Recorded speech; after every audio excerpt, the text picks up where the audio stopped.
Bienvenue sur le coin de Détective Conan, la chaîne YouTube spécialisée sur le meilleur manga policier. Si tu as cliqué sur cette vidéo, c'est peut-être parce que tu veux découvrir les secrets de cette licence et tu es au bon endroit. Mais avant toute chose, n'oublie pas de t'abonner et d'activer la cloche des notifications pour ne louper aucune de mes vidéos. Laisse-moi un petit pouce bleu et un commentaire, c'est super important pour mon référencement. De plus, tu as des playlists avec plein de sujets différents, donc n'hésite pas à aller les consulter. Cette vidéo va se composer de 5 parties dans lesquelles je vais te révéler au fur et à mesure des informations qui sont de moins en moins connues, donc attention aux éventuels spoilers, surtout dans les 2 dernières parties. Il ne me reste plus qu'à vous souhaiter un bon visionnage. Première partie, la surface de l'iceberg. Les caméos des autres œuvres de Gosho dans Détective Conan. Gosho Aoyama a réalisé plusieurs mangas avant Détective Conan et il continue de leur rendre hommage. Il y a tout d'abord Yaiba qui apparaît comme un héros de dessin animé de type Sentai au grand succès commercial. Mais il passe aussi parfois directement à la télévision dans son visuel d'origine. Plus tard dans le manga, on rencontrera Tsushi Okita qui est un personnage de Yaiba. Gosho confirmera qu'il s'agit du même personnage et d'ailleurs Okita se souviendra vraiment de Yaiba, ce qui confirmera que les 2 séries se déroulent dans le même univers.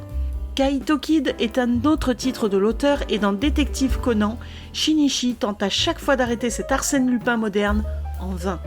Ces 3 personnages se retrouveront au cours d'un OAV assez amusant. D'ailleurs, je pose ça là, mais Yaiba, Shinichi et Kaito partagent le même doubleur, Kappei Yamaguchi, mais il y a aussi d'autres références dans l'anime. Conan peut être vu en train de lire Inuyasha à la fin de l'épisode 200 et il fait lui-même des apparitions dans cet anime. Mais ce n'est pas le seul dans lequel il fait une apparition, on peut aussi citer Gintama, Yakitate Japan ou encore Bakemonogatari. Conan a croisé un autre voleur que le Kid puisqu'il a eu affaire au célèbre Lupin the Third. Dans un jeu vidéo, il fera même la rencontre de Hajime Kindaichi avec qui il va résoudre une enquête. Et dans les moins connus, on a Shiju Saikyu Nodeshi Kenichi. Le succès de Conan. Conan a débuté sa publication en 1994. Avec 105 volumes, plus de 1100 épisodes et presque une trentaine de films, notre détective fait preuve d'une longévité et d'un succès à toute épreuve, dépassant même les ventes de Naruto dans le monde, avec plus de 270 millions de tomes vendus, dépassant de 10 millions le ninja orange. Les origines de Conan Edogawa. Shinichi n'a pas eu le temps de penser à une nouvelle identité quand il a rétréci. Ran a rapidement débarqué chez lui et alors qu'il était dos à sa bibliothèque, il est tombé sur les noms de 2 auteurs, Edogawa Rampo et Conan Doyle. Ce que vous savez peut-être moins, c'est que Conan Doyle est le créateur de Sherlock Holmes, tandis que Rampo Edogawa est considéré comme son homologue japonais. Le détective des histoires de Rampo Edogawa se nomme Kogoro Akechi, mais il n'a pas besoin d'être endormi pour être performant. Sa phrase fétiche. Conan n'a de cesse de répéter à chaque épisode qu'il n'y a qu'une seule vérité, c'est une véritable maxime pour lui. Mais en plus d'être sa façon de voir les choses, c'est aussi un jeu de mots, car Shinichi signifie une seule vérité. Ichi se lit 1, tandis que Shin peut être lu comme la vérité. L'APTX 4869. Cette gélule créée par Shio Miyano était un poison pour l'organisation qui est censé détruire les cellules de la personne qui l'ingurgite sans laisser de traces. Mais à la place, elle fait rajeunir. Le 4869 de l'APTX peut se lire Sherlock en japonais puisque la prononciation des chiffres 4689 est la suivante. Shi-a-ro-ku. L'APTX est aussi surnommé le détective incomplet par les membres de l'organisation en raison du mot de passe qui permet d'accéder aux données de cette drogue, Shellingford. C'est ainsi qu'aurait dû s'appeler Sherlock Holmes, le célèbre détective avant que Conan Doyle ne se ravise. Case closed. Dans sa publication à l'international, le titre de détective Conan a en général été gardé.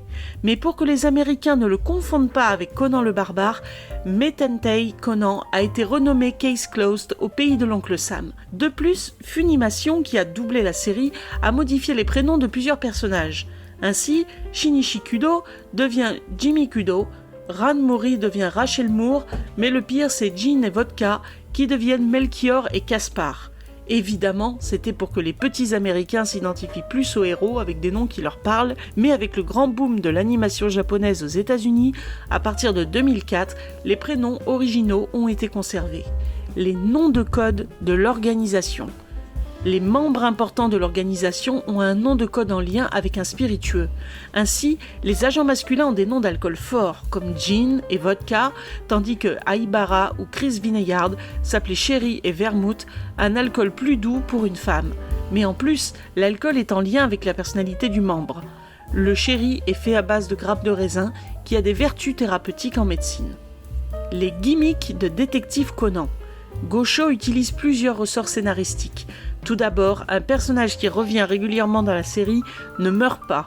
Si cela doit arriver, c'est lors de l'affaire de son apparition. Un autre ressort très connu, c'est le fait qu'il y ait souvent 3 suspects dans presque chaque enquête et que le mobile soit personnel. On peut aussi citer les rencontres inopinées ou les hasards qui font avancer l'histoire, comme quand Conan découvre qui est Kir, le fait que les personnages sont très conciliants. Ran accepte facilement de s'occuper de Conan, la police collabore avec lui et les Detective Boys. Personne ne fait le lien entre Conan et Shinichi quand Conan étale ses connaissances. Il dit qu'il a appris cela en regardant la télé, etc., etc. Kaito Kid dans le manga se déguise toujours en un personnage différent et il y a beaucoup de romances qui remontent à l'enfance. Le quartier de Beika. L'univers de Détective Conan se veut plutôt réaliste. Cependant, il se déroule dans un quartier imaginaire qui s'appelle Beika et qui serait situé dans la banlieue ouest de Tokyo. Il y a aussi d'autres lieux imaginaires comme Aido, Toriya, Okuo ou encore Kenbashi qui sont directement inspirés de quartiers existants. L'identité visuelle de la série. Si on peut noter une évolution graphique du manga avec des traits plus fins et un allongement de certains personnages, dans l'anime, la transition visuelle est assez étrange. Si au départ on a tenté de reproduire le trait de Gosho à Aoyama, au gré des saisons, le chara-design de Conan a tellement changé qu'il a parfois fini par ne plus ressembler à son homologue papier, et c'est aussi le cas pour l'ensemble des protagonistes. Je vous laisse quelques visuels pour que vous vous en rendiez compte. Et maintenant, il est temps de plonger un peu plus loin dans l'iceberg. Deuxième partie, sous la surface de l'eau. Les erreurs du premier chapitre. Le premier chapitre de Détective Conan contient 2 grosses erreurs. Tout d'abord, Jin est droitier alors qu'il deviendra gaucher par la suite. Ensuite, Shinichi est assommé près d'un entrepôt désaffecté et se fait rajeunir. Quand il se réveille, il semble s'être approché de Magic Parkland car la grande roue est de nouveau visible au second chapitre. Allez-les. Les fans de l'anime connaissent cette expression que Conan emploie en faisant semblant d'être surpris lors de ses investigations et se demandent ce que cela peut bien vouloir dire. Eh bien, on pourrait le traduire chez nous par un « ça alors » qui indique que quelque chose est étrange. Les endormis.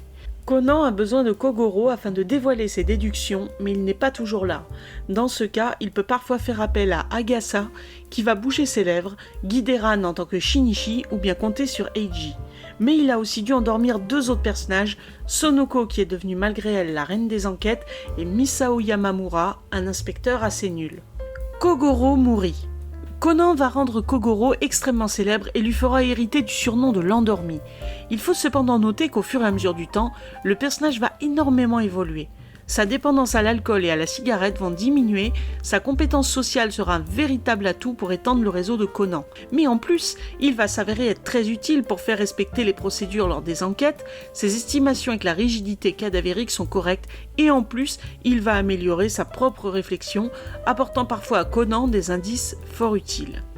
Les Mystery Tours. Dans l'adaptation animée, il arrive depuis l'épisode 236 que Conan voyage à travers le Japon afin d'y résoudre une ou plusieurs enquêtes.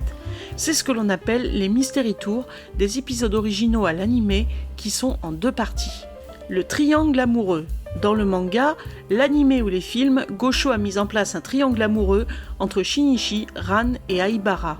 Au Japon, il y a même des fans qui sont partisans du couple Conan-Aibara plutôt que de celui de Shinran. Bien qu'il apparaisse évident que Shinichi n'est amoureux que de Ran, il y a de nombreuses scènes où l'on peut se rendre compte des sentiments de Aibara envers son ami. Gosho a prétendu en interview ne pas s'être rendu compte de cela, alors que Yukiko dira clairement dans le manga que Aibara est amoureuse de son fils, sans compter les nombreuses fois où celle-ci le regarde amoureusement. Enfin, il faut noter que Ran et Shinichi sont du même groupe sanguin, l'oreille absolue. C'est un gag connu, Shinichi était très mauvais en musique, il ne chante jamais en rythme alors qu'il est doté de l'oreille absolue. Mais comment est-il possible d'être doté de l'oreille absolue, qui lui permet dans l'affaire de la sonate de comprendre que le piano est accordé, alors qu'il chante aussi faux ? En réalité, c'est parce que même s'il peut identifier correctement les sons, notre héros n'a pas l'oreille relative, ce qui le fait tout simplement chanter faux. L'oreille relative est la faculté d'identifier un intervalle entre deux notes de musique. Elle implique la faculté d'identifier une note à partir d'une note de référence donnée. Les parents Kudo. Si Shinichi semble être le plus intelligent, il est en réalité surclassé de très loin par Yusaku. Pour ceux qui connaissent Sherlock Holmes, le personnage était lui-même surpassé par son frère. Célèbre romancier, ses livres sont connus à l'international et il a de nombreuses fois aidé la police. D'ailleurs, le Baron de la Nuit est un personnage issu de l'une de ses histoires. Quant à sa mère, c'était une brillante actrice, maniant parfaitement l'art du déguisement, car elle fut formée par le père de Kaito Kid. C'est grâce à leur esprit libre et leur culture que Shinichi a pu apprendre plusieurs langues tout en développant ses compétences. Les remakes. La sonate au clair de lune est l'affaire la plus mémorable de Détective Conan, à tel point qu'elle a fait l'objet d'un remake à l'occasion du 1000e épisode. Mais elle n'a pas été la seule, puisque le premier épisode a aussi eu droit à un petit lifting qui vient même positionner le décès canonique de Masami Hirota dans les mêmes conditions que dans le manga, ce qui n'avait pas pu être fait en 1996. Continuons de nous enfoncer un peu plus sous l'eau. Troisième partie, le fond de l'iceberg. La meilleure arme du crime. La ligne de pêche est la meilleure arme de Détective Conan. Bon, ok, elle ne tue pas à tous les coups, mais elle a été utilisée dans des stratagèmes particulièrement complexes qui ont souvent donné du fil à retordre à Conan, sans mauvais jeu de mots. Que ce soit pour déclencher un piège, fermer une porte ou bien décapiter une tête, le fil de pêche est l'atout indispensable pour tout criminel qui se respecte dans Détective Conan. Les Gosho Boys. Dans chaque licence, il existe ce que l'on appelle des fanboys ou des fangirls qui vont être totalement dévoués à un ou plusieurs personnages. Dans Naruto, on a par exemple les Itachistes, et bien dans Détective Conan, ce sont les Gosho Boys. Il s'agit de Shinichi, Kaito Kid, Eiji Hattori et Saguru Akuba, qui ont tendance à finir dans des yaoi plutôt obscurs. Les films Détective Conan. À l'instar de la plupart des films Dragon Ball Z ou One Piece, l'ensemble des films de la licence Détective Conan ne sont pas canons. Il faut les prendre comme des histoires à part entière, sans lien avec la trame principale du manga ou de l'anime. En effet, la question lui a de nombreuses fois été posée en interview et Gosho a toujours répondu que les films et le manga étaient différents. Cependant, un doute subsiste, car des éléments des films peuvent être canonisés a posteriori dans le manga. Cependant, de grosses incohérences sont présentes et tant que l'auteur ne le déclarera pas officiellement, ils ne pourront jamais être officiellement canon. Les jeux vidéo Détective Conan. En France, nous n'avons eu droit qu'à un seul jeu vidéo Détective Conan. Pourtant, depuis 1996, il y a eu un total de 24 jeux vidéo. Sur console portable, Conan a voyagé de la Game Boy à la 3DS, tandis que sur console de salon, il est passé de la PS1 et 2 pour finir sur la Wii. Depuis 2014, il n'y a plus eu de jeux vidéo. Anecdote sur le personnage de Conan et Shinichi. Le saviez-vous ? Conan adore la tarte au citron et le café froid. Il est doublé par l'ex-femme du mangaka Minami Takayama qui fait partie du célèbre groupe Two Mix, celui-là même qui est à l'origine du 5e opening de la série. Mais plus impressionnant encore, il est capable de piloter un hélicoptère ou encore de tirer précisément avec un revolver. Ces événements ont eu lieu dans des films et sont donc non canoniques. Pour autant, il y a fort à parier qu'il sache réellement le faire. À l'instar de Holmes, Shinichi s'est spécialisé dans des domaines fort utiles pour un détective. En parlant de détective, sa première enquête a eu lieu dans un avion lors du tome 21. Il y a aussi une affaire pendant laquelle on va penser que Shinichi Kudo a tué au tome 62. Enfin, la célébrité du personnage lui a permis de faire une apparition dans l'émission de Conan O'Brien. Les spin-offs de Détective Conan. Fort de son succès, Détective Conan a été dérivé en de nombreux spin-offs. Il y a les Détectives Conan Specials qui racontent des histoires courtes, les Détectives Conan World History qui sont des cours d'histoire adaptés aux enfants. Ces deux spin-offs sont assez méconnus. Dans l'Hexagone, nous avons eu la chance de voir publier L'apprenti criminel, Wild Police Story et Magic Kaito. Le Wikipédia sur les cheveux. Non.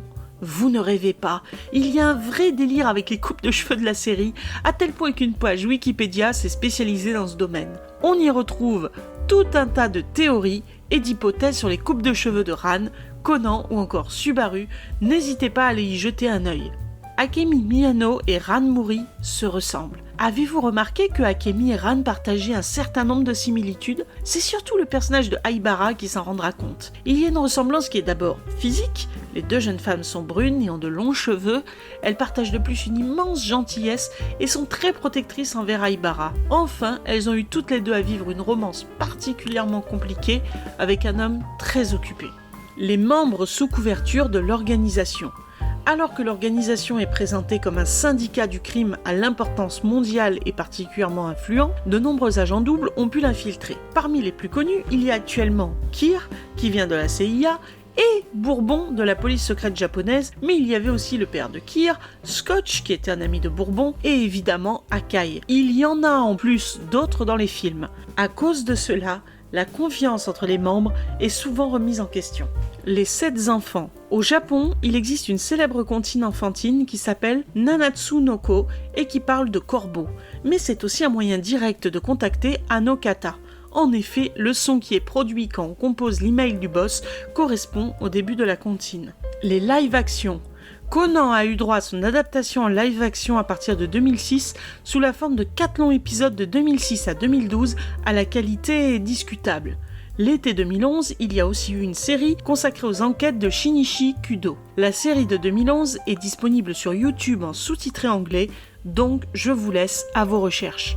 Les gadgets obsolètes. Le professeur Agasa a réalisé un grand nombre d'outils pour aider Conan dans ses aventures. Mais avec l'évolution de la technologie moderne qui s'est infiltrée dans la série, beaucoup d'entre eux sont devenus aujourd'hui inutiles.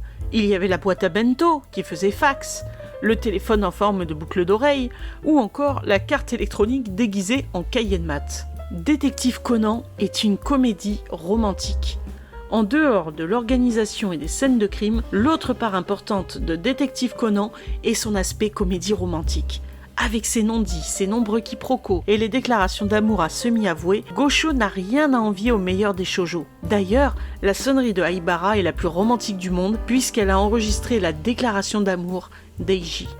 La timeline. Difficile de déterminer la timeline dans Détective Conan, le héros ne semble plus grandir et pourtant, les saisons passent, la technologie évolue et on en vient à ne plus comprendre la temporalité de la série. Eh bien, au tome 62, on va apprendre qu'il ne s'est écoulé qu'une seule année. Cette temporalité ralentie est évidemment due au succès de la série et c'est une technique couramment utilisée dans le média du manga. D'ailleurs, Conan est aujourd'hui dessiné un tout petit peu plus grand qu'à ses débuts. Les références aux détectives. On le sait, Gosho est un immense fan de romans policiers. C'est la raison pour laquelle le personnage de Shinichi a beaucoup de similitudes avec Sherlock Holmes. Cependant, le manga fait aussi référence à d'autres célèbres héros comme Arsène Lupin, l'inspecteur Maigret, le détective Samonji ou encore à Hercule Poirot qui a même droit à son propre café dans la série. Allez, il est temps de s'immerger encore un peu plus loin.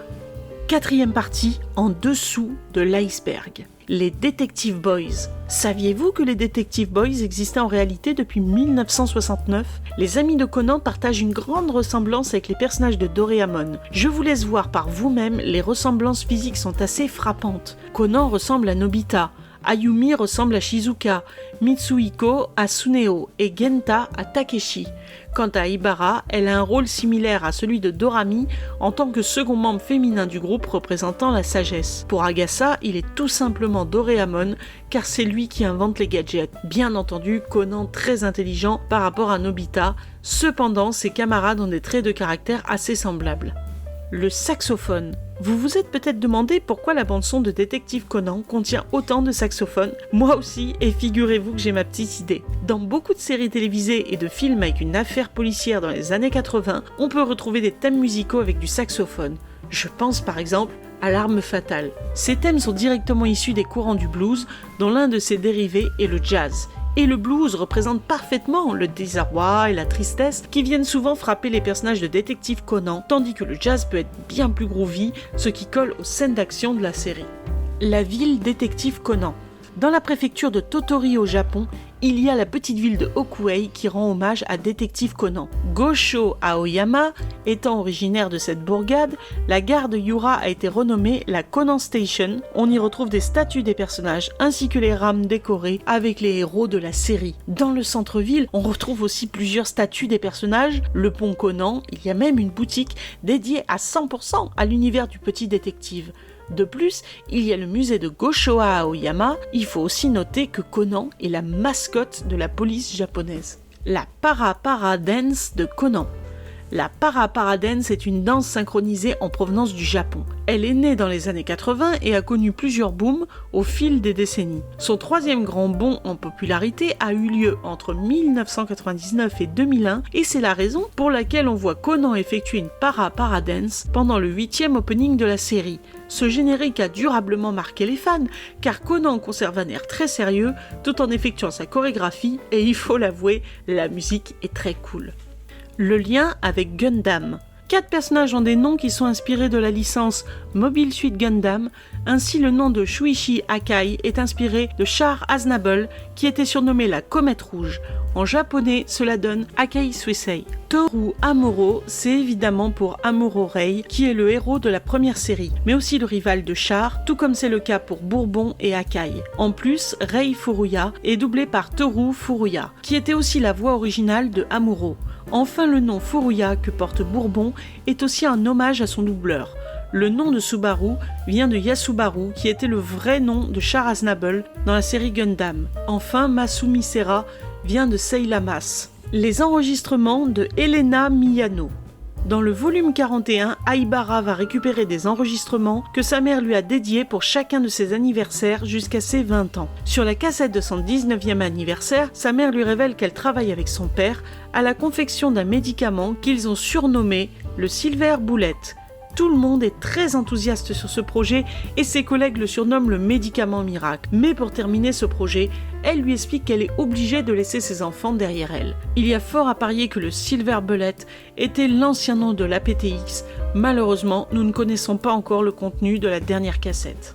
La hiérarchie de l'organisation. C'est vrai qu'il y a beaucoup de membres au sein de ce syndicat du crime et on peut se demander qui fait quoi. En réalité, c'est plutôt simple. Karazuma est au sommet et il délègue la supervision de ces différentes branches à Rome, le numéro 2. À ses ordres, Jin supervise avec son acolyte Vodka toutes les autres divisions. La division interne avec le développement de l'APTX qui comporte les scientifiques, la division externe avec plusieurs sous-divisions, le développement de logiciels, la reconnaissance, les assassinats et les braquages, la levée de fonds par divers moyens peu scrupuleux. Maintenant, chers spectateurs, faites attention, car il ne sera plus possible de remonter à la surface. Dernière partie, les abysses. Le manoir du crépuscule. Dans le volume 30, une grande enquête va réunir plusieurs célèbres détectives dans le manoir du crépuscule. En réalité, ce manoir est lié de près à l'organisation des Hommes en Noir. En effet, il appartenait au boss de l'organisation qu'il avait hérité de sa mère. Bien que mentionné dans ce volume 30, ce n'est que dans le chapitre 1008 que Yusaku Kudo nous révélera que leur chef est Reinya Karazuma, un richissime homme d'affaires. Pour une raison que l'on ignore, il serait toujours en vie, mais on suppose qu'il a un peu rajeuni, comme c'est le cas de Vermouth. Gosho Aoyama s'est inspiré de Moriarty pour le créer et tout comme lui, il reste dans l'ombre. Il est extrêmement intelligent, cruel, manipulateur et son ombre nous amène à penser qu'il partage des similitudes physiques avec le personnage du pingouin dans Batman. Les cousins. Mari Sera était la sœur de Elena Sera. Mari se mettra en couple avec Tsutomu Akai et ses enfants, Shuichi et Sera, porteront le nom de leur père. Quant à Elena, elle rencontrera Atsushi Miyano et ils auront pour enfants Shio et Akemi qui sera éperdument amoureuse de Akai. Donc Akai et Akemi étaient cousins germains sans le savoir. Jin et Sherry. Quand Jin évoque Sherry, cette dernière apparaît souvent nue dans ses souvenirs. Dans une interview de 2013, une fan a donc demandé si Jin et Sherry avaient été en couple. Et Gosho Aoyama avait répondu qu'ils avaient un lien, mais que les révélations à ce sujet ne seraient faites que plus tard. Bourbon.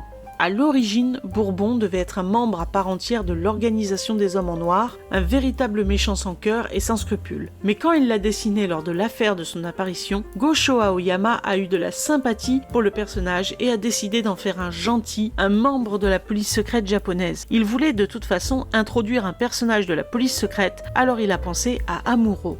On sait aussi qu'il pensait introduire quelqu'un d'autre de la police japonaise, donc on peut supposer que Scotch aurait peut-être été encore en vie et aurait été en lutte contre Bourbon. Vermouth. Plusieurs mystères entourent le personnage de Vermouth. Tout d'abord, on ne sait pas quel âge elle a exactement. Elle était amie avec Yukiko, qui a actuellement 37 ans. Sous l'apparence de Chris Vineyard, Vermouth a tout d'une jeune femme de 29 ans. Il est communément admis que Vermouth a pris un médicament semblable à l'APTX pour rajeunir, sûrement un prototype du Silver Bullet qui est devenu l'APTX. Cela peut expliquer pourquoi les collègues de Helena Miyano étaient enthousiastes à l'idée d'avoir créé un produit qui déjoue les lois de la vie. On sait que Renya est un être cruel. S'il a un lien de sang avec Vermouth, il a peut-être demandé à ce qu'un test du Silver Bullet soit fait sur un de ses proches parents. Cela peut donc expliquer pourquoi elle a rajeuni et pourquoi le boss serait encore en vie malgré ses 140 ans passés. On sait aussi qu'elle est la favorite du boss justement parce qu'elle est peut-être une proche parente. Dans le tome 85, la traduction française n'est pas claire.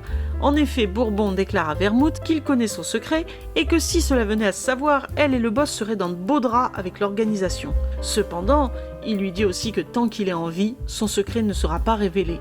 Il implique donc qu'à sa mort, tout sera dévoilé. Quand on se tourne vers la traduction anglaise qui est toujours plus juste, Bourbon déclare ceci. The rest of the syndicate would be shocked to find out that you're the bosses. Et cela s'arrête là.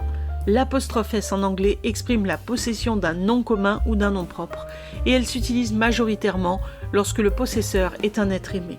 Mais peut-être qu'en réalité, Vermouth est le véritable ennemi de l'organisation. Certes, il est vrai qu'elle n'a pas hésité à mener des missions très cruelles, comme lorsqu'elle a tenté de tuer Sherry, ou bien quand elle a assassiné le père de Jody. Cependant, si elle était si mauvaise, pourquoi laisse-t-elle Conan agir alors qu'elle le définit elle-même comme celui qui pourrait arrêter l'organisation ? Même si ce dernier et Ran l'ont sauvée, cela ne justifie pas tout. De plus, elle s'arrête pendant un temps de poursuivre Aibara, bien qu'elle sache sa réelle identité. Il est probable que le double jeu de Vermouth soit encore plus profond qu'on ne le pense. Générique. Dans la partie Le fond de l'iceberg, je vous ai parlé des spin-offs de Détective Conan. Certains sont excellents, bien que non canoniques. Dans le Conan spécial volume 26, on découvre le personnage de Générique. C'était un orphelin qui a été adopté par l'organisation à l'âge de ses 13 ans à cause de son incroyable intelligence. Il s'entendait bien avec Sherry, mais on lui a confié un nouveau projet qui consistait à trouver un médicament capable d'altérer la mémoire des gens. Cela aurait permis à l'organisation de contrôler par exemple les présidents du monde entier et toutes les personnes les plus influentes pour avoir un contrôle total. Quand Sherry s'est enfui, il a aussi pris la PTX afin de rapetisser et de la retrouver. Ainsi, Générique est devenu le fils de la famille Honda, dont il a modifié la mémoire grâce à son médicament. Il parvient à la retrouver en tant que Aibara et lui demande de venir vivre avec lui, mais elle préfère combattre l'organisation. Générique va la menacer de lui faire perdre la mémoire, mais ils seront sauvés de justesse par Genta qui va faire tomber le médicament des mains de Générique. Conan et Aibara se protègent des volumes de fumée avec un mouchoir, tandis que Générique l'aspire plein pot. Finalement, il se réveillera en étant persuadé d'être le vrai fils des Honda, et tout est bien qui finit bien. Le 11 septembre 2001.